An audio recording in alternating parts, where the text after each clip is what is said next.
Okay, so we're looking at more of how we simplify trig expressions. And just this very first problem, there's multiple approaches that you can take to these problems. And I'm going to show you two different ways just to do this first problem. Okay? Cosine squared x plus tangent squared x times cosine squared x. If I wanted to first think, okay, can I break everything down to just sines and cosines? Well, I could take that tangent squared x and change it. So I can make this cosine squared x plus sine squared x over cosine squared x times cosine squared x. Notice that the cosine squared x's will cancel, and I have cosine squared x plus sine squared x. This is an identity. Cosine squared x plus sine squared x equals 1. Now, a different way that I could have approached this problem is they both have a cosine squared x in common. So I could factor out a cosine squared x, and I would be left with 1 plus tan squared x. Well, 1 plus tan squared x, this is an identity. 1 plus tangent squared x is secant squared x. So I have cosine squared x times secant squared x. Well, secant's the inverse of cosine, so this is the same thing as saying cosine squared x times 1 over cosine squared x. Cosines will cancel, and again I'm left with 1. Yeah, so just keep in mind that there are multiple approaches to the problems, but if you just follow the rules, you'll be fine. So in the second example, secant squared x minus 1 over sine squared x. Secant squared x minus 1, that comes from the identity of 1 plus tangent squared x equals secant squared. So secant squared x minus 1 is the same thing as tangent squared x, and then we are dividing that by sine squared x. Now that we're just down to tangent and sine, let's get everything in terms of sines and cosines. So tangent squared x turns into sine squared x over cosine squared x.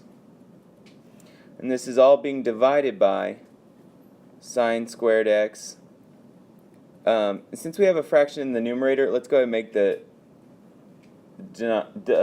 denominator a fraction as well. That word would not come out of my mouth. So we'll divide it by 1.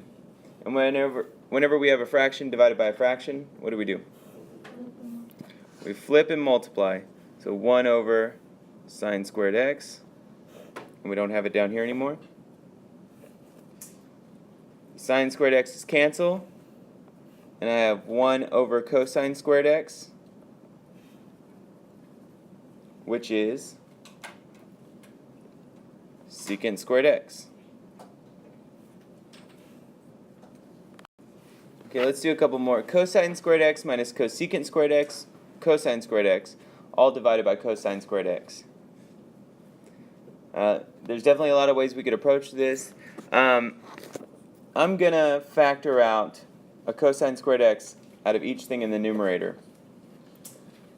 So that gives me cosine squared x times 1 minus cosecant squared x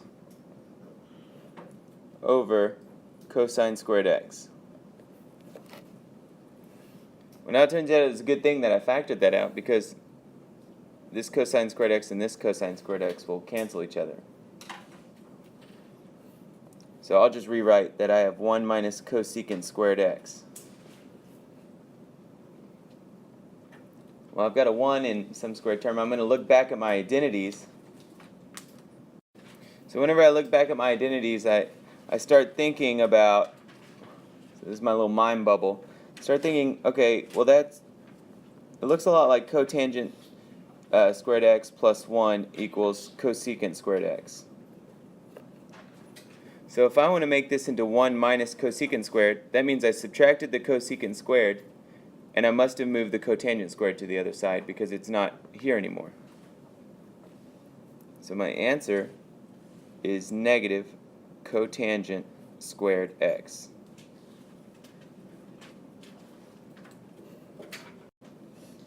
Okay, so tangent of x minus secant squared x over tan x. If we want to like add or subtract fractions, then we need a common denominator. And the common denominator that we're going to use is tangent x. So I'm going to rewrite this out. Tan x minus secant squared x over tangent of x. Only this first piece is missing a tangent x. So it has to be multiplied by tangent of x over tangent of x. The second piece doesn't need to be multiplied by anything. Well, that would give me tangent squared x minus the secant squared x all over their common denominator of tangent of x. So I know that there's an identity that has tangent squared and secant squared in it. So I'm going to see if I can use that identity. That identity is 1 plus tangent squared x equals secant squared x. So this is in my thought bubble again. Well, here I have tangent squared minus secant squared. So I subtracted the secant squared. Well, then I must have moved the 1. So this is negative 1 over the tangent of x. Well, I know 1 over tangent x is cotangent x.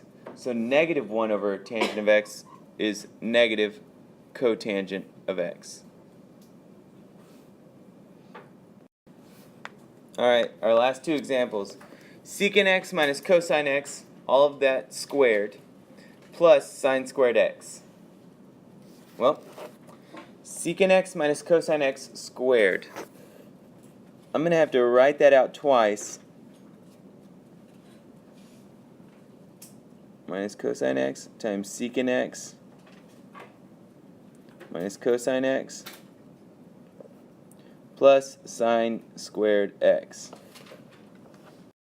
Alright, so I have to distribute all of this into this. So since they're both binomials, I can FOIL. Secant x times secant x is secant squared x. And if you look here, you'd have secant x times negative cosine x, and then another secant x times negative cosine x.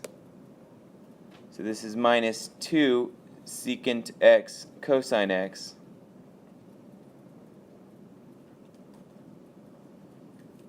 Okay. And we should just remember that from our distribution properties of binomials. And then negative cosine x times negative cosine x is positive cosine squared x. And then we have a plus sine squared x hanging out over here. Alright, so we start looking at this, and we're just looking for anything that we can use. I see the identity cosine squared x plus sine squared x, and I know that that equals 1. So now I have secant squared x minus 2 secant x cosine x plus 1. Now, what do I know about the relationship between secant and cosine? Well, they're inverses of each other, right? So secant is just 1 over cosine. So 1 over cosine times cosine, what are these two things going to do whenever they're multiplied by each other? They cancel and just become 1. So negative 2 times 1 is just negative 2. So I have secant squared x minus 2 plus 1. Negative 2 plus 1 is negative 1. Secant squared x minus 1.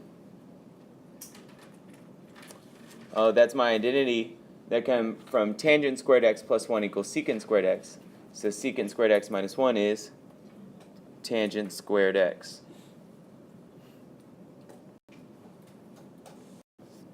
Alright, for our last example we have, this should be a C right there.